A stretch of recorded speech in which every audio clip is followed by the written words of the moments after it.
চব্বিশের গণ অভ্যুত্থানে শহীদ হয়েছেন প্রায় চোদ্দশো জুলাই যোদ্ধা।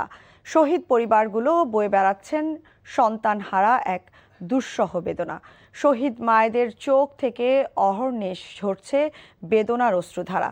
কেউ জানে না এই কান্নার শেষ কোথায়, কিন্তু সন্তানহারা মায়েরা দেখে যেতে চান তাদের সন্তানদের হত্যার বিচার। ইফতেখার রেজার রিপোর্ট। 2024 সালের জুলাইয়ের গণ অভ্যুত্থান থেকে 2026 সালের জুলাই, ক্যালেন্ডারের পাতার হিসাবটা 2 বছরের। অভ্যুত্থান পরবর্তী বাংলাদেশে আন্দোলনকারীদের যে যার কাজে ফিরে গেছেন।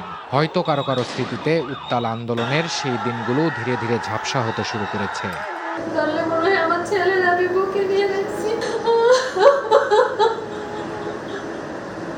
কিন্তু কারো কারো সে ক্ষত সময়ের সাথে আরো বেড়েছে, হয়েছে আরো বেশি গভীর এবং মর্মস্পর্শী। এই মুহূর্তে সবচেয়ে বেশি সেই ক্ষত নিয়ে ভুগছেন শহীদ পরিবারগুলো।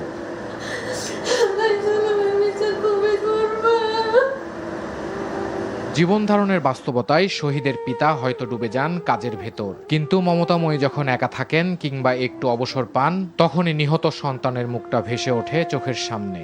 এই ঘরেই তো ঘুরে বেড়াতো প্রাণভোমরা। কত আবদার আহ্লাদে ঠাসা ছিল এই বাসা, যা ছিল এক চিলতে ভালোবাসায় ঠাসা।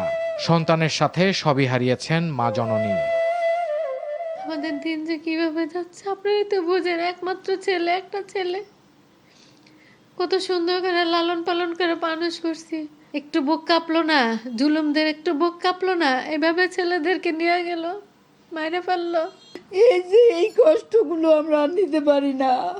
আমরা আসলে কোনো বাবা মা মনে হয় নিতে পারি না। সারাক্ষণ আমাদের কুলিদের মধ্যে আঘাত করে। সন্তান চোখের সামনে বড় হয়ে উঠছে, সেই সন্তানকে নিয়ে কত স্বপ্ন বোনা। সেই চোখে এখন শুধুই বিষাদের ছায়া। ঘাতকের বুলেটে যে সন্তান চিরতরে হারিয়ে গেল, সেই কলিজার টুকরার জন্য দু চোখের পানি আর কান্না যেন নিত্যদিনের সঙ্গী। আমি মনে করছি হয়তো আমার বাবা জীবিত আছে, আমার সাথে দেখা হওয়ার পর হয়তো কিছু হবে। আমার এটাই মন বলছিল। আমি একবারও ভাবি নাই যে আমার সোনার ছেলে ওখানেই শেষ হয়ে গেছে, এটা আমি ভাবি নাই। এমন গভীর শূন্যতার মাঝেও শহীদের মা বাবা যেন সুস্থভাবে বেঁচে থাকতে পারেন, তার উপায় খুঁজছেন স্বেচ্ছাসেবীরা। যারা ইয়াং তারা কোনো না কোনোভাবে দেখা যাচ্ছে রিকভার করছে, বা তাদের রিকভারের পাওয়ারটাও পার্সেন্টেজটা অনেক বেশি, কিন্তু বাবা মায়ের মধ্যে এটা অনেক কম। তাদেরকে চাইলেও আপনি অত সহজে বের করে নিয়ে আসতে পারবেন না। সন্তান হারানোর শোকটা অন্যরকম। ডিপ্রেশন পেয়েছি, অ্যাংজাইটি ডিসঅর্ডার পেয়েছি, সার্ভাইভার গিল্টি কিছু প্রবলেম পেয়েছি, 2-1 প্যানিক ডিসঅর্ডারটা আমি পেয়েছি। আমরা পরবর্তীতে 300+ সার্ভাইভারকে সেবা দিতে সক্ষম হয়েছি। শহীদের আত্মত্যাগের বিনিময়ে যে দেশ, সেই দেশে যেন তাদের মা বাবা ভালো থাকেন, এই প্রত্যাশা স্বেচ্ছাসেবীদের। Iftekhar Reza, NTV news, Dhaka.